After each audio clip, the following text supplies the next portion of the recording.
Upo na po tayo. Alright.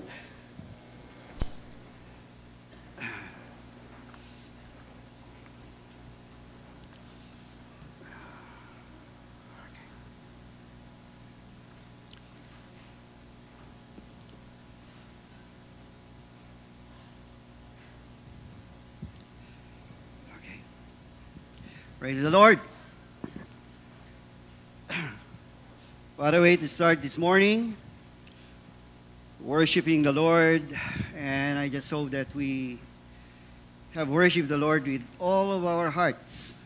Yung talagang galing po sa puso natin at tayo po ay walang pagkukunwari sa ating pagsamba sa Panginoon. Let's just pray. Manalangin po tayo. Heavenly Father, maraming salamat po sa umagang ito. We acknowledge your presence in our midst. We welcome you, O Holy Spirit. We pray that you would take control of each and everyone's lives. Take control of this place. Rebuke the enemy in Jesus' name. And Lord, help us to concentrate and focus on you as we listen to your words. Dalahin ko po, Panginoon, sa umagang ito na ikaw po ang aming maitaas at ang aming mapapurihan. Sa pangalan ni Jesus, Amen. Amen. Alright. I would like to start with something funny. Meron daw pong isang pastor, isang lalaki, ang lumapit sa isang pastor. Ang sabi po nung lalaking ito doon sa pastor, alam niyo po, pastor, kaya ayaw kong pumunta doon sa church ninyo. Kasi ang dami pong hypocrite doon sa church ninyo eh. Ang dami pong self-righteous people inside your church.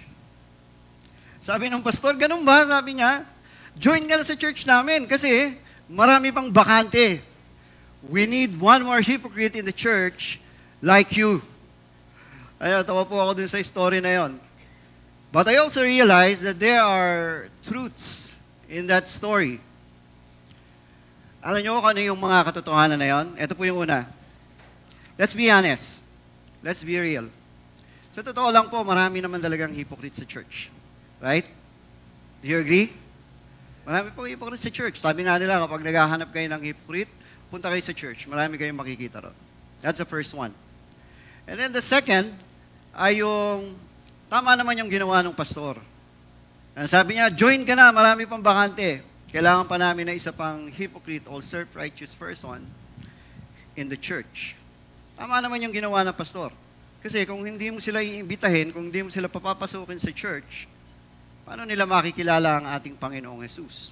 Paano natin sila malilid sa salvation so that they would stop being a hypocrite? Meron nga nagsabi, di ba? I think adinig ko na ito kay Pastor Jonathan, the church is not a museum for perfect Christians, but it is a hospital for sinners. So we should invite them in. Hindi lang hypocrites, kundi lahat ng klase ng mga kasalanan o makasalanan ay dapat nating papuntahin sa church. And this morning, ang akin pong topic na i-share sa inyo is about hypocrisy or self-righteousness.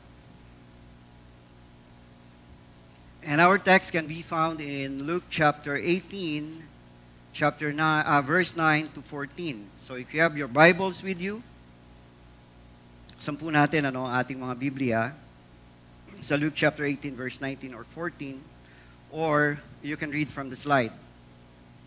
Ito po ay isang parable ni Jesus, the parable of the Pharisee and the tax collector. Verse 9, to some who were confident of their own righteousness and looked down on everyone else, Jesus told this parable. Two men went up to the temple and prayed, one a Pharisee and the other a tax collector.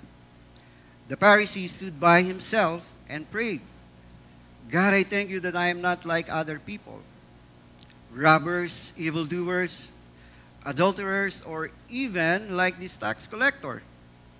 I fast twice a week and give them or give a tenth of all I get. But the tax collector stood at a distance, and he would not even look up to heaven, but he beat his breast and said, God, have mercy on me, a sinner.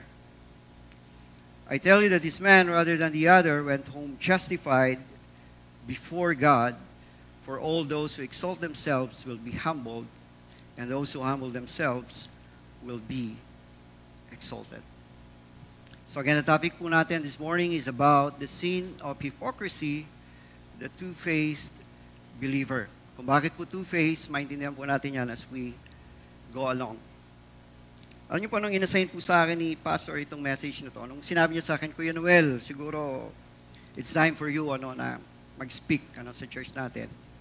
Pero may request ako, ang sabi niya, can you please talk about yung nadinig ko ng topic sa iyo before, yung self-righteousness or hypocrisy. Kung hindi po ako nagkakamali, I think shinare ko po ito sa Bible study or sa midweek service. Dahil sabi ko, Pastor, sige, aaralin ko po uli. So, at habang inaaral ko po itong topic na ito at pinagbubulay-bulayan, na-realize ko that this topic is a difficult topic. Napakahirap po nitong paksa na ito, yung hypocrisy. Mahirap not in a sense na mahirap siyang aralin. Sa totoo lang, napakarami pong Bible references about hypocrisy in the Bible, both in the Old and the New Testament. Marami pong mga verses about this topic. And ngayon, with the help of the internet, lalong mas madaling gumawa ng research. Pero mahirap siya in a sense na pag talagang inaral mo itong topic na ito, kapag ka sineryoso mo, pagka nagbulay-bulay ka pa sa paksang ito,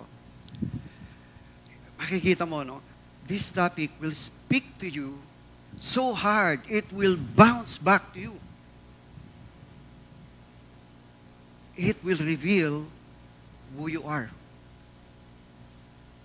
Kaya habang inaaral ko po ito, I feel uncomfortable. Kaya titignan ko yung sarili ko, in light of the topic, hypocrisy or self-righteousness. Sabi ko maraming hypocrite sa church. And I admit, I'm one of them. Madalas, nagiging hypocrite, yung aking ugali, lalo na pagdating sa bahay, nagiging hypocrite po ako sa aking mga anak, sa aking mga asawa. Kaya nung pinag-aaralan ko po talaga ito, hindi ako mapakali. In that sense, it is a very difficult passage to study. Dahil kasi makikita mo ang sarili mo. Alam nyo, napakadaling magturo, napakadaling mag-share about, halimbawa, yung pagsisinungaling, lying. Ang dali lang ituro niyan, lalo na kung hindi ka naman sinungaling, di ba? Kung honest ka naman, kung tapat ka naman, walang issue, walang problema. Madaling magturo kung ang pinag-uusapan ay mga bisyo. Kasi sabi mo, nagtuturo ka, bawal uminom, bawal magsugal, bawal naman babae. Madali lang po ituro yan kung hindi ka naman nagbibisyo, di ba? Kung hindi ka naman umiinom. Kung hindi ka naman ng bababae. Walang problema, ang dali lang yan. Di ba? Pero kapag ang itinuro mo is about hypocrisy, hindi mo may iwasan na tignan ang iyong sarili at sabihin mo na napakatuwid ko. Napakatuwid ko at ako ay napakabuti sa harapan ng Panginoon. So, it's difficult and it is uncomfortable. Dahil kasi po, sino po ba ang hindi nakakasala sa ating lahat? O sino po ba ang hindi nagiging hypocrite paminsan-minsan?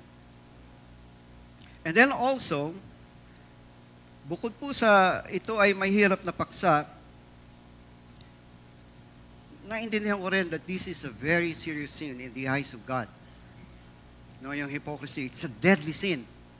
The Bible shows us that this sin is deeply offensive to God, so serious that Jesus hated it so much. Di ba? Ito yung dahilan kung bakit galit na galit si Jesus sa mga Pariseo. Every time na mababasa po niyo sa Bible na kausap po ng ating Panginoong Jesucristo, nagagalit siya sa mga Pariseo. Why? Because they are hypocrites. Self-righteous people. Tapos servant sila ng Diyos. Mga Pharisees. Tingnan niyo po kung paano silang tinawag ni Jesus. O kung paano sila dinescribe ni Jesus sa Bible. Ang sabi ni Jesus, mga ahas, snakes, brood of vipers, blind guides, mga bulag, mga hangal, mga nicho. Alam niyo yung nicho, yung sa pansyon, yung sa cemetery. Di ba? Ang gaganda sa labas, ang sabi ni Jesus, puting-puti sa labas, ang gaganda. Pero pag binuksan mo ang loob, what will you see? Mga buto. Kung sariwa pa yung patay, pag binuksan mo yun, aalingasaw ang mabahong amoy at makakita ka ng inaagdas sa tao. Ganun i-describe ni Jesus ang isang taong hypocrite or self-righteous person. Hypocrisy is a serious sin and it is detestable in the eyes of God. It can be cruel and it can turn away people from God and it damages your witness and hardens your own heart. Ganyan siya kaseryoso. Kaya para sa akin po, ito pong akala natin, maliit lang na kasalanan nitong hypocrisy. No, it's not.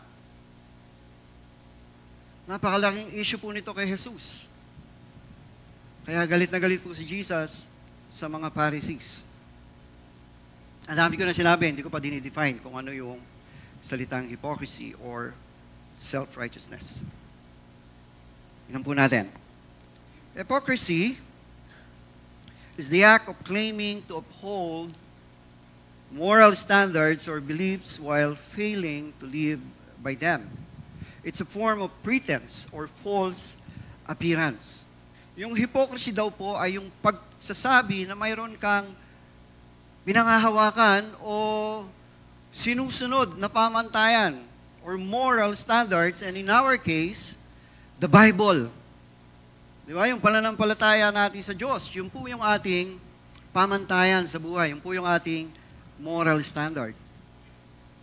But a hypocrite, kiklaim niya na meron siyang moral standard, he believes in God, he believes the Bible, pero hindi niya ipinamumuhay yung kanyang nalalaman. That's a hypocrite. It's all about on the outside, the appearance. But deep inside, or inwardly, his heart is wrong. Ayun po yung ibig sabihin ng hypocrisy. When you pretend to be what you are not in reality. And it's very interesting, natutunan ko po, the word hypocrite means two-faced.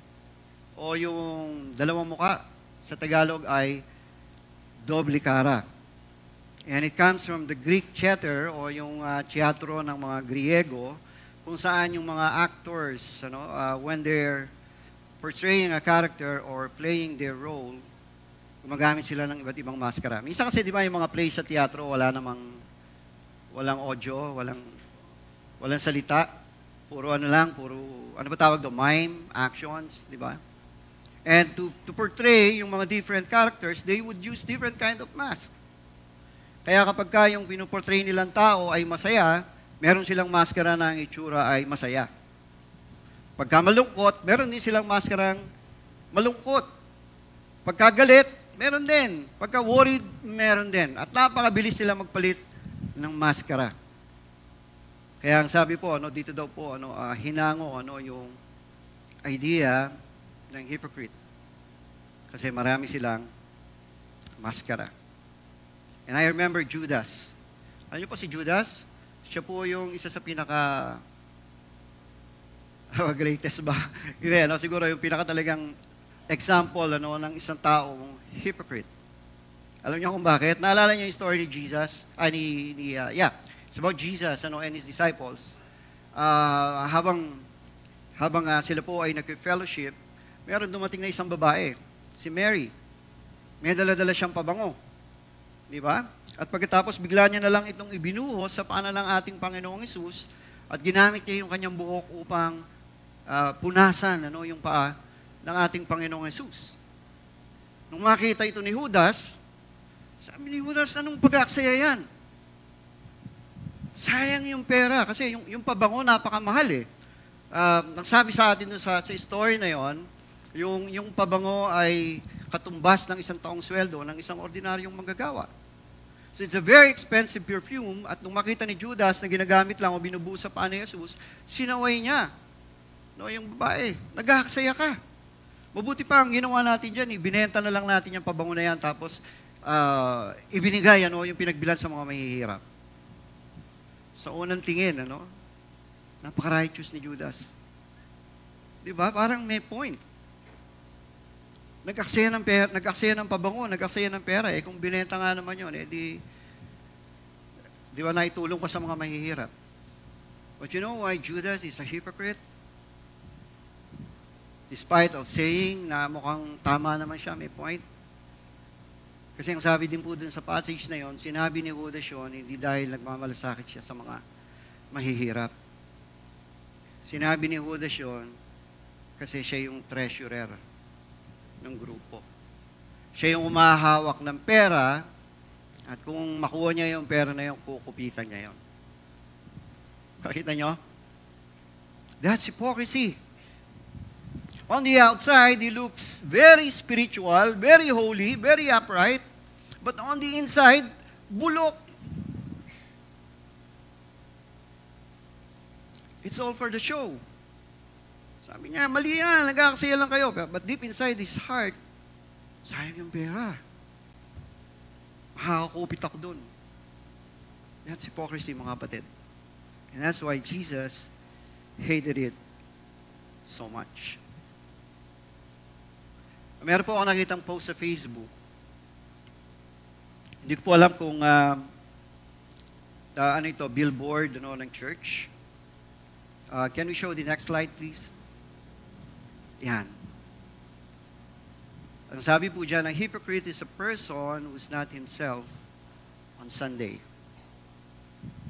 Ibig sabihin po nun, yun daw pong isang taong hipokrito, pagkalinggo na, nagbabago ang kanyang pagkatao. Hindi na siya yung tao mula Lunes hanggang Sabado.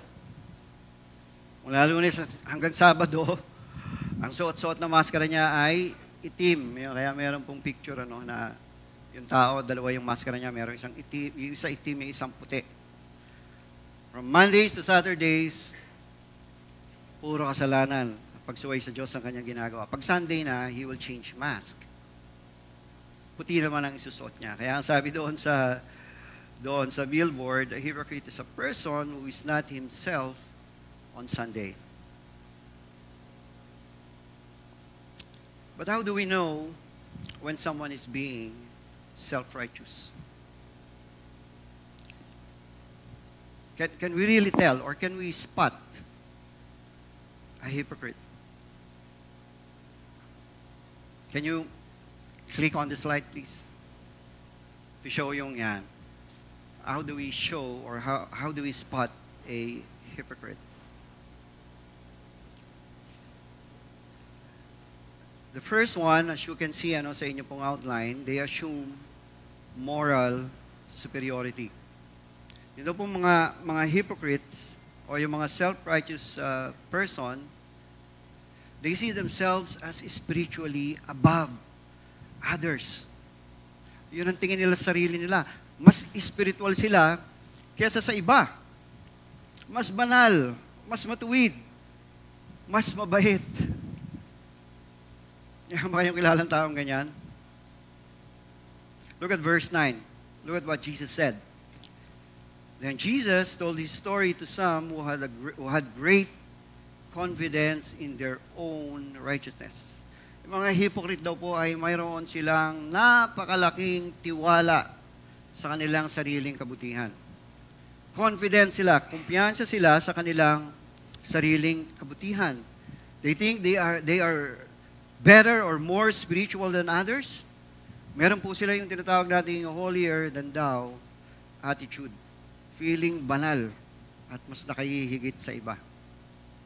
Alam niyo po, nung araw, nagkaroon din naman po akong chance makapag-aral sa Bible School. Hindi ko nga lang natapos kasi pasaway po ako noon.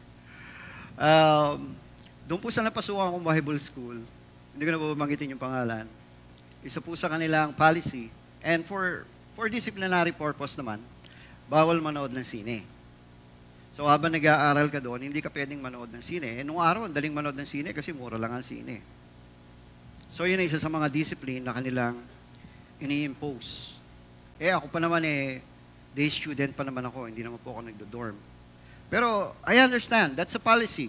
Doon ako pumasok, kaya nagtiis po ako, hindi po ako nanonood ng sine. Mahilig pa naman ako manood ng sine. Pero nung hindi na po ako nag-aaral doon sa school na yon, lumabas na ako sa Bible school, nanood na uli ako ng sine. Pero itong mga kasama ko sa Bible school, kine-question nila yung panonood ko ng sine. Sabi nila, ba't ka nanonood ng sine? Alam mo naman bawal yan. Hindi na ako student bro Miski na, sabi nila alam mo naman na yung sinehan alam mo naman ang mga nagaganap sa loob niyan Tapos nag-cite ng verse, sa Psalm chapter 1 verse 1. Alam niyo 'yan, di ba? Yung Psalm chapter 1 verse 1, yung sinasabing, "Blessed is the one who does not walk in step with the wicked, or stand in the way of sinners, or sit in the company of mockers." Bawal pong manood ng sine kasi ang sabi daw po sa Psalm chapter 1, bawal lumakad sa daanan ng mga makasalanan, bawal tumayo o tumambay doon sa lugar ng mga makasalanan, bawal ding maupo kung saan nauupo ang mga makasalanan. Sa sine daw po kung anong nagaganap. Yung sine po kasi nung araw, ganun naalala ko nga, meron pang tinatawag na love seat sa sine. Yung, di ba yung mga sine, may division yun. Yung sine nung araw, yung love seat, wala yung gitna. Kaya pag couple kayo, talagang magkatabi kayo ng gusto. At maraming nagaganap na kababalagan doon sa loob ng sine. Kaya sabi ng mga kasama ko, pupunta ka dyan alam mo namang ganyan dyan sa sine. Sabi ko, hindi naman yun ang pinanonood ko Hindi ka naman pinanonood yung mga, kung sino man yung mga may ginagawang hindi maganda doon sa loob ng sine. I'm not watching them. Sine naman yung pinanonood ko. Miski na, sabi nila. So, hindi na po ako nakipagtalo, pero ang feeling ko, I was being judged. And I felt that they are being self-righteous. Okay lang, kung nandun ako sa loob ng Bible school, dahil yun talaga yung policy, I should abide on it, pero wala na ako sa Bible school Kasi alam niyo po kung ganun ang natin, patakaran natin sa buhay, bawal lumakad sa daan ng makasalanan, bawal tumayo, bawal umupo, mawawalan ka na ng pupuntahan. Di ba? Ako, nagko-commute lang po ako wala naman akong kotse, meron akong motor. Pero pag hindi ko ginagamit, nag-ano lang po ako, nagko-commute lang ako. Paano yun? Pwede ba ako umupo sa upuan ng jeep? Nangupo rin ng mga makasalanan dun Pwede ba? Doon sa amin, pag umuwi ako, lalo na pag gabi na, dami nagiinuman, bawat kanto. Pwede ba akong lumakad doon? Walang ibang daan Saan ako dadaan? So kung ganun tayo, I think the issue is, or the bottom line is, we're just being self-righteous. Feeling natin, kapag nanood tayo ng sine, pagka dumaan tayo sa mga daanan ng mga kasalanan, nadudungisan yung kaluluwa natin. Yun ang feeling natin. Nababawasan yung ating spirituality. But that's not what the Bible says. Feeling lang natin yun kasi self-righteous tayo. Kasi hypocrites tayo. Let me ask you. Sino po rito sa inyo ang ayaw umattend ng birthday party kasi merong inuman? Inimbita kayo sa birthday party. Kuya, punta ka naman sa birthday party Kaya lang yung pupunta mo, alam mo, mga mga manginginom yun Feeling mo, ayaw mong pumunta kasi may inuman. Ayaw kong pumunta ro kasi wala man akong gagawin dun Di kakain ka. Hindi, ayoko kuya kasi may inuman Bakit ayaw mo? Halukin ako dito manggi ka. Hindi, wag na. Parang ni-expose ko lang yung sarili ko sa temptation. Di ba? Pwede ka naman tumanggi, di ba? I think you're just being self-righteous kung ayaw mong pumunta sa isang handaan na mayroong inuman. Siguro exemption yung mga talagang very weak pa at gustong umiwas sa inuman, maybe, pwede. Pero kung hindi ka naman umiinom at matagal mo nang napagtagumpayan yan, bakit hindi ka pupunta?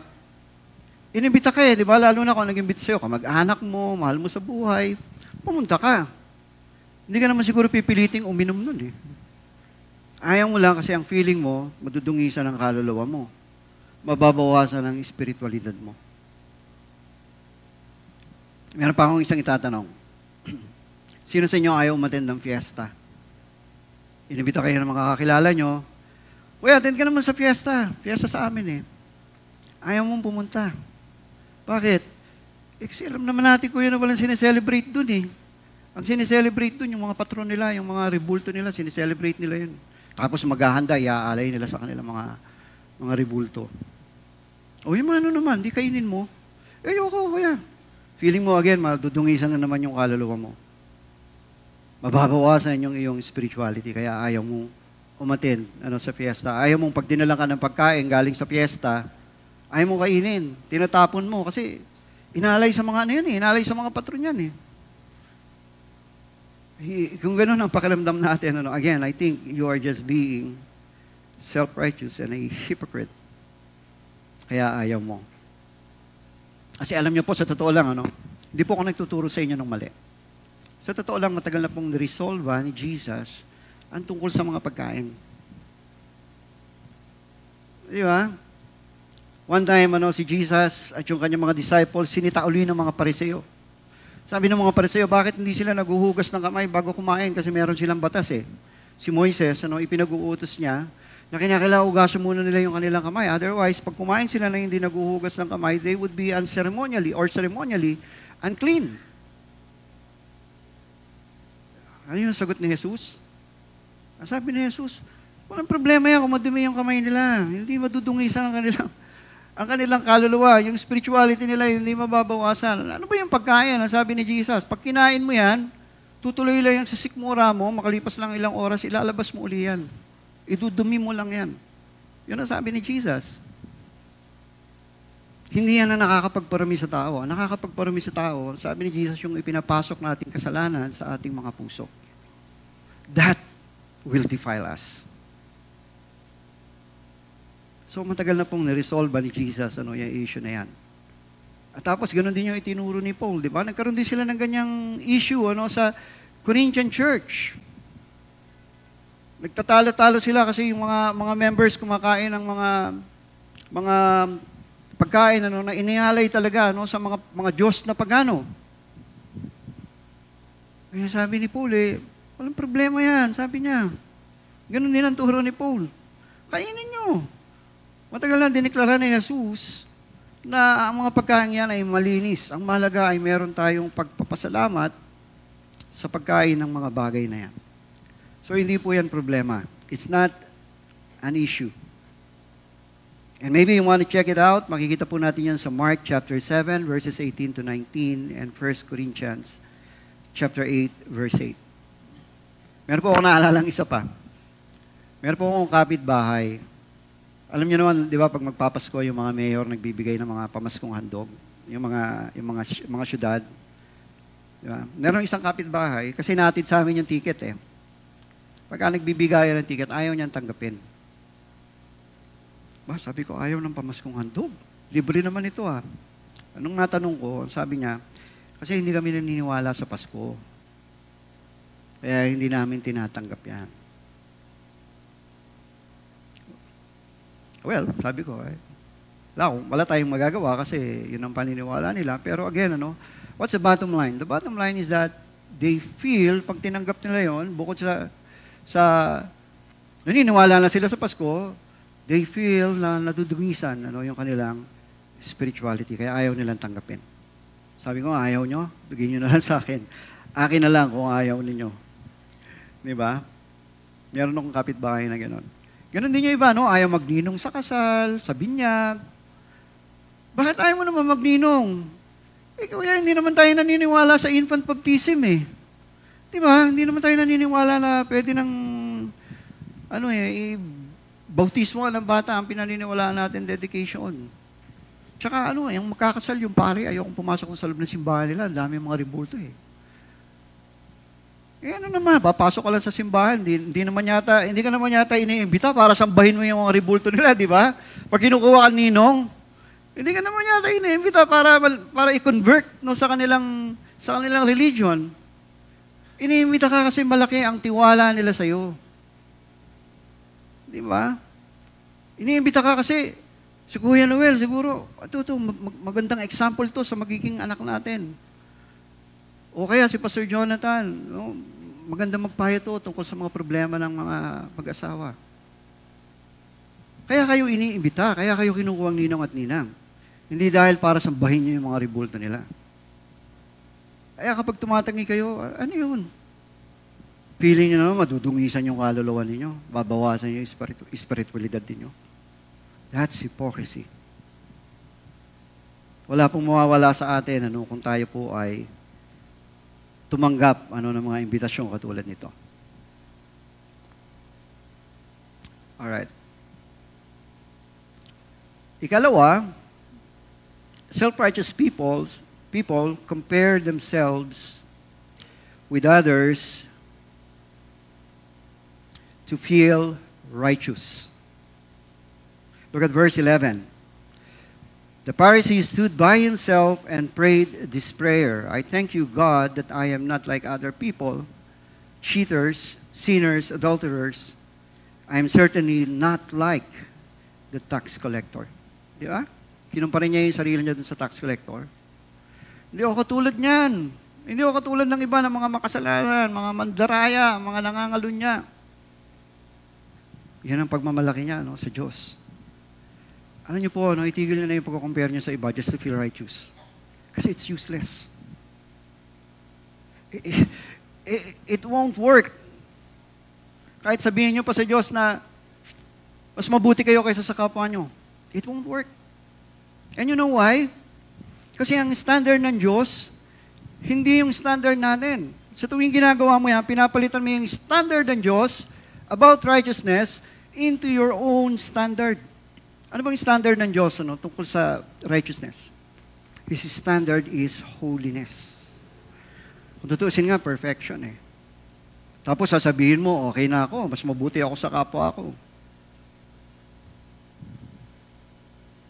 So you're changing God's standard to human standard. Alam niyo po, nung inasign ako ni Pastor sa umagang ito, that was 2 weeks ago. Sabi ko sa sarili ko, iingatan ko na wag ako magkasala. So tinutukan ko yung sarili ko, araw-araw talagang nagtitimpi ako, pag nagagalit ako, iniiwasan ko mag-isip ng masama. Hindi ako gumagawa ng kasalanan. Mula Lunes hanggang Sabado, nakalipas sa 1 linggo, wow. Ang bait ko, hindi ako nakagawa ng kasalanan. Kasi gusto kong pagtayo ko rito, worthy ako eh. Tapos dumating na naman yung 1 linggo, mula Lunes hanggang Biyernes, wala na naman ako nagawang kasalanan, tuwan-tuwa ako, I'm proud of myself. Tapos hanggang kinagabihan, nung presiders, meron po kaming, parang training, wala pa rin ako nagagawang kasalanan. Sabi ko, bukas pagtayo ko sa harapan, malinis ang konsensya ko. Tapos pag uwi ko, kagabi, nung nag-iisa ako, while I'm being idle, impure thoughts started coming in sa aking isipan. Tapos in-entertain ko. And then I acted on it. Kasala ako kagabi. I was so devastated. Hiyang-hiya ako sa Panginoon. I can hear the devil laughing. Sabi sa Bible, the devil is the accuser of the brethren, and he started accusing me. Kapal ng mukha mo, magpipreach ka pa bukas, tatayo ka sa harapan, tapos ginawa mo to. Hiyang-hiya ako sa sarili ko, hiyang-hiya ako sa Panginoon. Sabi ko, paano na yan? Hindi na ako righteous. Pero alam niyo po, andito ako sa harapan niyo ngayon. Katayo po ako sa harapan niyo ngayon. Bakit po? Because I trusted in Christ's righteousness. I didn't trust on my own righteousness. Can I have an amen to that? Hallelujah! Glory! Yung po yung magic, mga kapatid. Alam niyo po sa totoo, wala akong tiwala sa sarili ko. Wala akong tiwala sa sarili kong kabutihan. Kasi I know I would fail. Gagawin ko, kakayanin ko, pero I know I would fail. Patulad nga noon, kagabi nag-fail ako. I didn't make it. Kasi I trusted on my own righteousness. But if you trust in Jesus' righteousness, hindi po kayo magkakamali. Kaya nakatayo po ako sa harapan ninyo ngayon. Ang ganda, no? Pag ini-imagine ko, kapag pinipicture ko yung nangyayari ngayon, I know Jesus is standing, mediating between me and the Father and saying, Ama, kasi the devil would accuse us before the Father, pupunta yan sa Ama, yan ba yung lingkod mo? Nangangaral ngayon, kagabi lang gumawa ng kabalbalan yan. But Jesus is there and would remind the Father, Ama, huwag mong pakinggan yan. Sagot ko si Noel.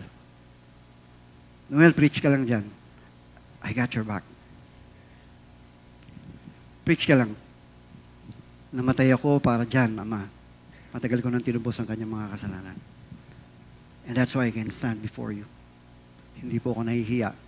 Because I know, ang daladala ko po is not my own righteousness, but Christ righteousness.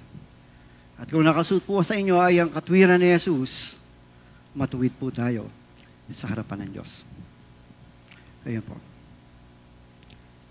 Thirdly, their confidence is rooted in self and not in God. Yung mga self-righteous person, yun daw po kanilang mga kabutihan ay nanggagaling o nagmumula sa kanilang sarili, rooted in self, not in God. And you know what's the problem with that?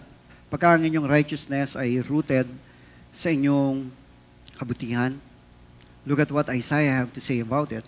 Isaiah 64, verse 6. Ang sabi ni Isaiah, we're all sin-infected, sin-contaminated, and our best efforts are grease-stained rags. Infected daw po tayo ng kasalanan. And that's true. Infected tayo ng kasalanan. Kaya kahit anong gawin natin, na pagmamatuwid, makasalanan pa rin tayo sa mata ng Diyos. Kasi infected tayo. Tapos yun daw ating mabubuting gawa, so no matter what your efforts are in doing good, sa paningin daw ng Diyos yun ay isang maruming basahan. Ang description nga dito I got this from the Message Bible, is grease-stained rags. Nakakita na ba kayo ng basahan ng mekaniko? Yung gumagawa po ng mga kotse, yung basahan nila. Di ba napakaitim? Punong-puno ng langis at grasa. Ganun daw po yung ating kabutihan sa mata ng Diyos. So stop being righteous on your own. It won't work. Yung po yung sinasabi ko, it won't work. Dahil sa paningin ng Diyos, yung ating kasalanan ay isang maruming basahan. Hindi doon po tumitingin ang Panginoon. Tumitingin po siya sa katwiran o katuwiran ng kanyang anak. Righteousness of Christ. And if you are a Christian, ibinihis sa inyo ni Jesus yung kanyang katwiran. Kasi kinuha niya yung inyong karumihan. Nag-exchange gift kayo. Kaya tayo po ay matuwid sa ating Panginoon, sa harapan ng ating Diyos. Let's go to the next outline. Self-righteous people boast about their obedience to God.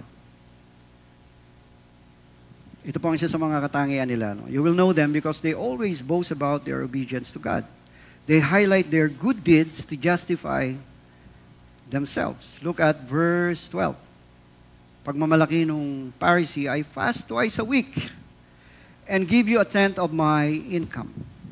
Ayun, napaisip po ako, ang dami-dami naman mabuting gawa. Pwedeng gamitin si Jesus na example, but he chose etong prayer and fasting at saka yung tithing. Bakit kaya? Bakit kaya yun yung example ni Jesus? Well, palagay ko lang naman, maybe because these are acts that looks very spiritual on the outside, but very wrong on the inside. The heart is wrong. Di ba? Pag nagpa-fasting tayo, pag nagpe-prayer tayo, prayer and fasting, talagang mukhang napakabanal natin. Again, galit na galit si Jesus sa mga Pharisees about this. Gustong-gusto nila, sabi ni Jesus, yung mga Pariseo, gustong-gustong nananalangin in public places, tumatayo sila doon kasi they were after the praise of men. Yung recognition ng tao, kaya gusto nila kapag nananalangin sila, nakikita ng marami.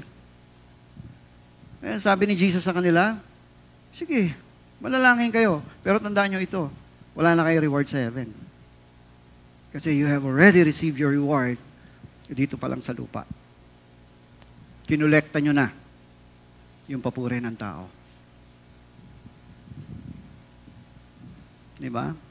Yun yung prayer and fasting. Diba? Kaya nga sabi sa Bible, when you are fasting, huwag mo ipahalata. Diba? Sabi, kumuha ka ng oil, langisan mo yung mukha mo.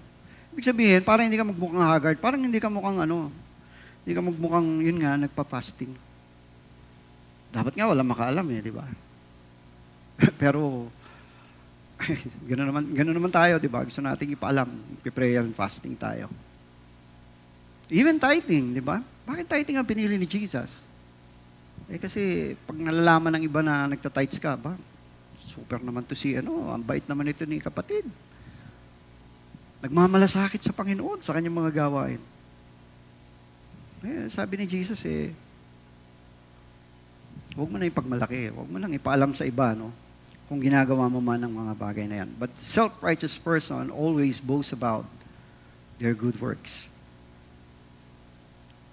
Obedience, mga kapatid, without humility becomes self-righteousness.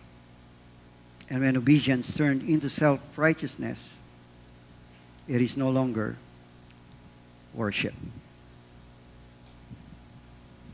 So yung susunod po nating outline is their obedience becomes a matter of pride and not worship. Sabi po sa atin sa Matthew chapter 6:1, their obedience becomes a matter of pride and not worship. At ang sabi doon, watch out, don't do your good deeds publicly to be admired by others, for you will lose the reward from your Father in heaven. Yun po yung sinite ko kaninang verse. Kung ang yung worship ay nagiging pride na lang, nagiging kayabangan, you will commit all kind of mistakes in your service. Una, you will have the wrong motive. You obey not to honor God. You obey because of the praises you can get from men. Ikalawa, you have the wrong audience. Ang audience natin is supposed to be God and not people, and yet, ang gusto nating audience ay ang mga tao dahil nga sa papuri. You perform for man's applause and not for God's approval. And then thirdly, dahil nga ganun ang ginagawa mo, you get the wrong result. Instead of eternal reward na pwede mong tanggapin sa ating Panginoon, you gain temporary praise. And that is all you get.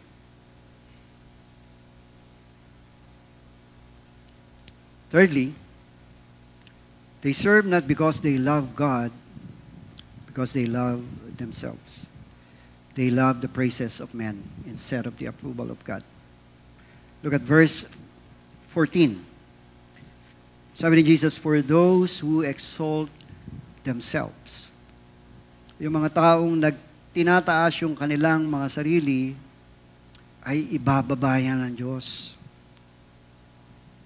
Ibababa ng Diyos yan, and they will lose. Sabi, their rewards. Kaya kwi daw po tayo. Mahilig tayo sa praises ng tao. Mahilig tayo sa performance, sa show. Ibababa po tayo ng Panginoon. Di ba sabi sa atin sa book ni Peter, God opposes the proud but gives grace to the humble. You might lose grace because of your arrogance. And then lastly po, doon po sa ating outline, self-righteous people are unaware of their sins.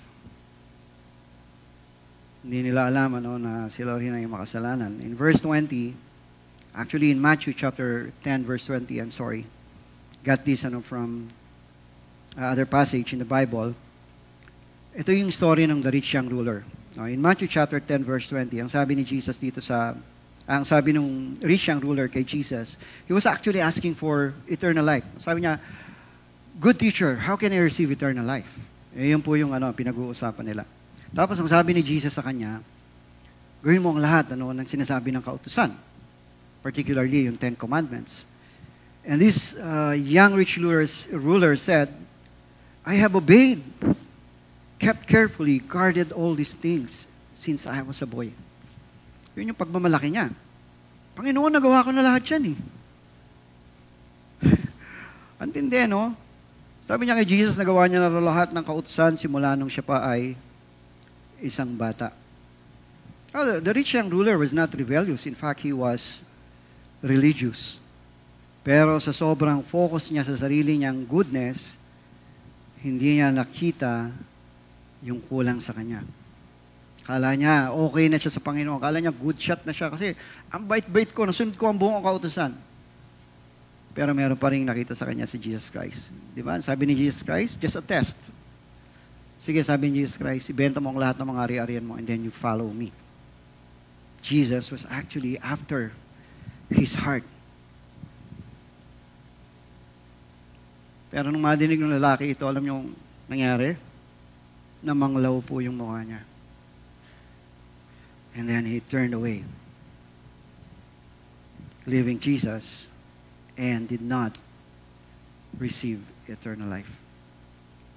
Nakakalungkot. Yung self-righteousness can turn you away from God. Naalala ko po nung araw, yung boss ko po, naging boss ko si Ramon Jacinto.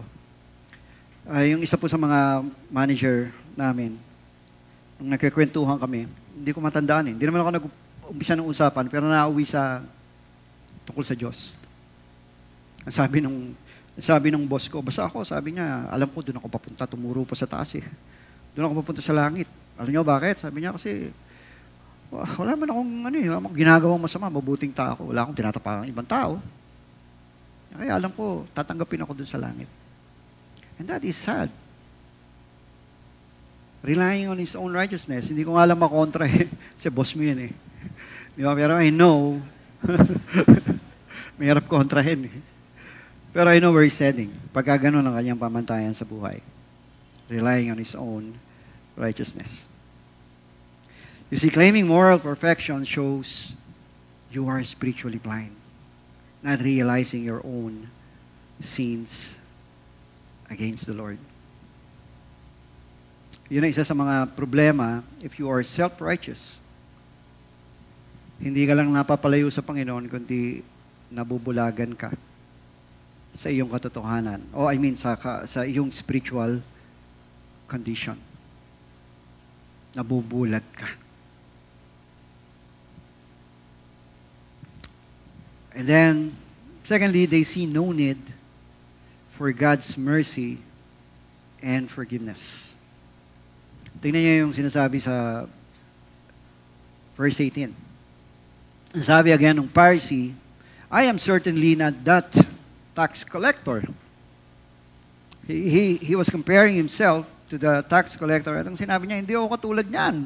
Kasi di ba, remember the tax collector, lumapit siya sa Diyos, hindi nga siya pumasok sa templo, doon lang siya sa labas eh. At doon, ay hindi siya makatingin sa langit at binabayo niya yung kanyang dibdib at humihingi ng habag at kapatawaran sa Diyos, saying that he is a sinner. Pero ang sabi ng Pharisee, hindi ko kailangan ng iyong forgiveness. Hindi ko kayo kailangan ng mercy. Kasi I am a righteous person. Di ba?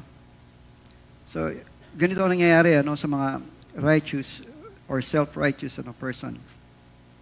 They see no need for God's mercy and forgiveness. Nagiging bulag sila sa kanilang spiritual condition. But then again, ang sukatan talaga ng righteousness, hindi ibang tao. Self-righteousness is not about being better than others or being good than others.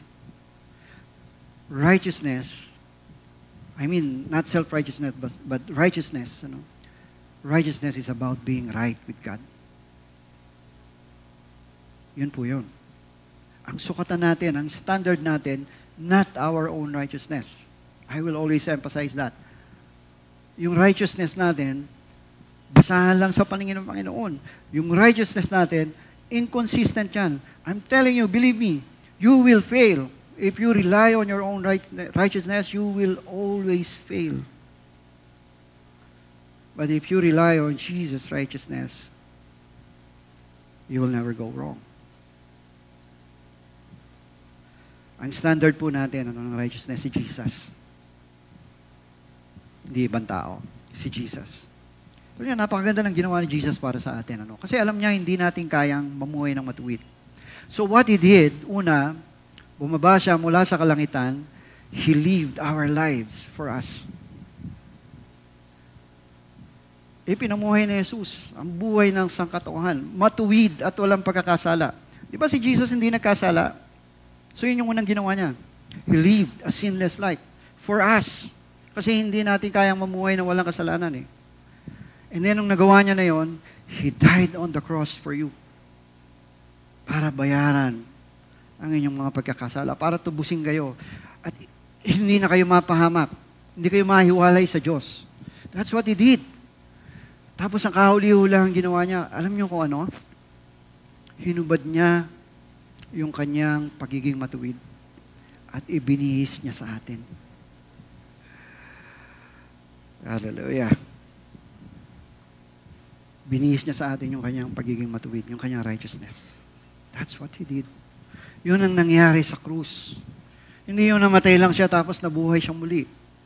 Maraming naganap sa krus nung si Jesus ay namatay para sa atin. I hope, siguro gawin natin. Let's just chew on that for a while. I'll give you 1 minute.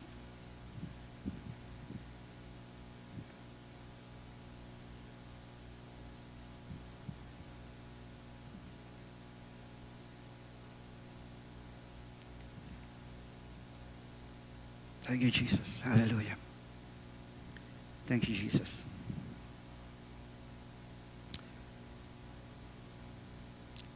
So again, stop being self-righteous. Rely on Jesus' righteousness. And then lastly,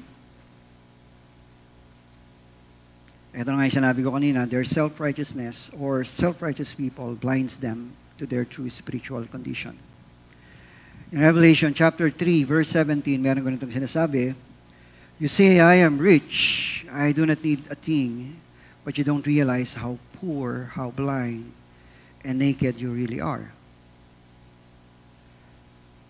Pansinin niyo po, parang inconsistent yung sentence. Mayaman itong taong ito, o mayaman itong church na ito, walang pangangailangan.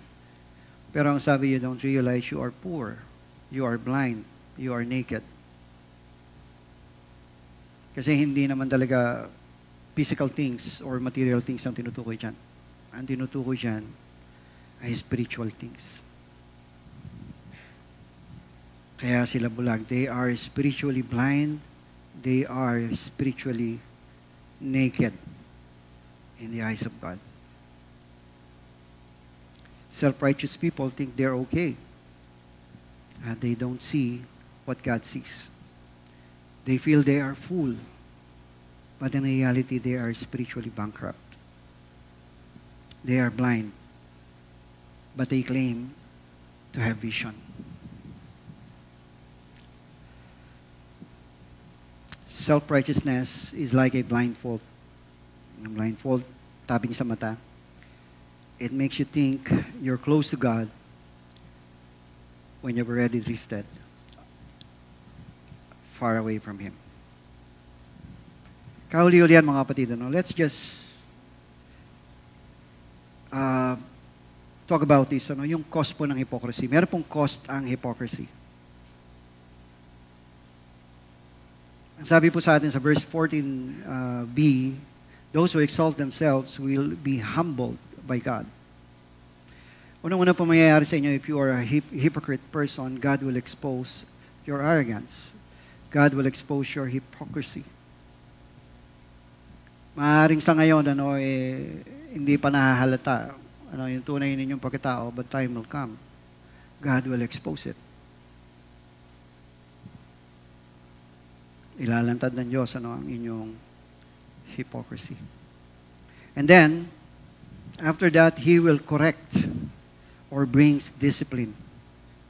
Remember Ananias and Sapphira sa Acts chapter 5? Diba nagbenta sila ng lupa para ialay, ibigay sa mga apostol at magamit sa pagtulong sa mahihirap, sa pangangailangan ng church. Nagmamalaki sila, ibinenta nila yung lupain. Ito yung namin, share namin. Yan na lahat. Puring-puri sila ng church. Because they gave everything. Pero sa totoo lang, di ba, may tinago sila. Meron silang kinupit. That's hypocrisy. At alam niyo kung paano sila dinisiplina ng Panginoon? We know the story. They both died. Now, hindi na nangyayari sa ngayon yun, but I'm sure God will discipline us if we keep a life of hypocrisy. And then, you will be humbled by God because you will miss justification or forgiveness. In verse 14a, di ba? Na-miss tuloy nung Pharisee yung forgiveness dahil sa kanyang self-righteousness. And then lastly, it will distance you from God. In Matthew chapter 15, verse 7 to 8, sabi ni Jesus, "You hypocrites, Isaiah was right when he prophesied about you. These people honor me with their lips, but their hearts are far away from me." So inilalayo ka ng iyong hypocrisy sa Diyos. Kilala niyo po ba si Jimmy Swaggart? Panood ko, kakamamatay lang ni Jimmy Swaggart. Nakakalungkot. Dati gusto ko yung evangelist na yun kasi he was really a good evangelist. Pero yung pala meron siyang ginagawang hindi maganda. Na-scandal po siya. Kasi he was caught with a prostitute. He was living a double life. Dumating yung panahon, he was caught. God exposed him. Humingi siya ng tawad sa church, pinatawad naman siya, at nakabalik siya sa kanyang ministry. But for the second time around, he was caught again. At mula nga noon, hindi na nakarecover si... I'm not judging him, I'm not condemning him. I know he's still saved. Hindi lang naman siyang nakagawa ng ganyan eh. Do you know yung apologies na si Ravi Zacharias? A very good apologist. But at the end of his life, lumabas yung kanyang mga baho. Same offense. Sex offender. So, alam niyo, meron po akong gusto ko sana ipakita sa inyo yung picture kaya lang baka sabihin nagkakalat ako ng fake news. Pero I'm sure nakita niyo na po ito sa Facebook. Huwag na natin pakita. Si Mayor Vico Soto. Sabi dun sa post, without a doubt, Mayor Vico Soto, picture dito, tapos meron pa isa. Si Mayor, basta, sabihin, kakalat ako ng fake news. Sabi, without a doubt, Mayor Vico is a true public servant. Totoo naman, di ba? Maraming umahanga kay Mayor Vico Soto. Kasi dahil hindi lang napakagaling na mayor, kundi napakatapat. Tapos yung isang picture, also mayor ng Metro Manila din, ang sabi sa kanya, while the other one is a great pretender. Nakalungkot, di ba?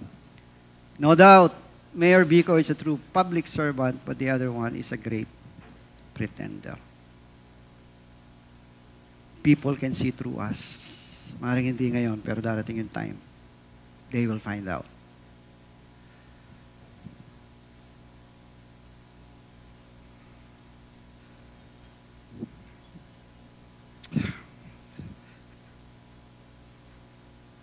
Nakakalungkot po, na kung meron tayo mga itinatago and then reveal ng Panginoon.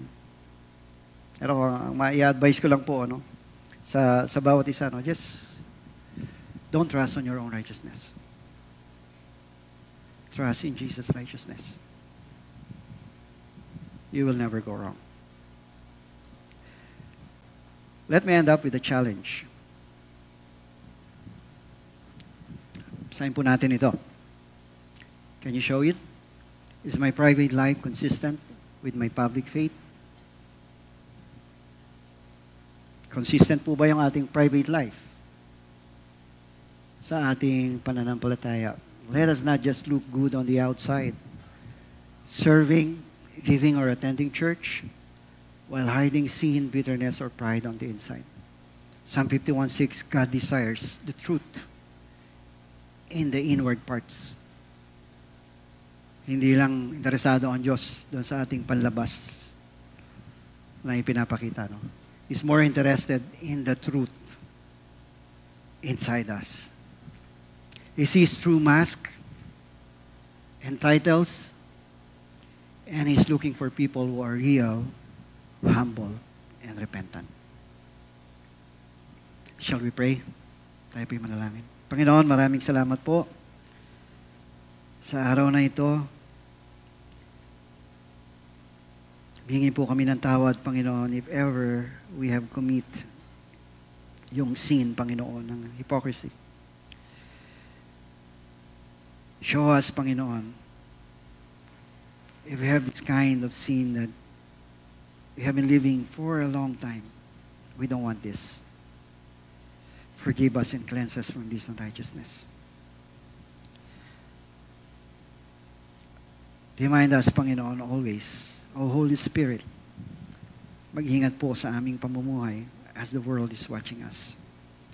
We seek, Panginoon, your approval and not the approval of men. Maraming salamat po. Ito po ang aming panalangin sa pangalan ni Jesus. Amen. Amen. Amen.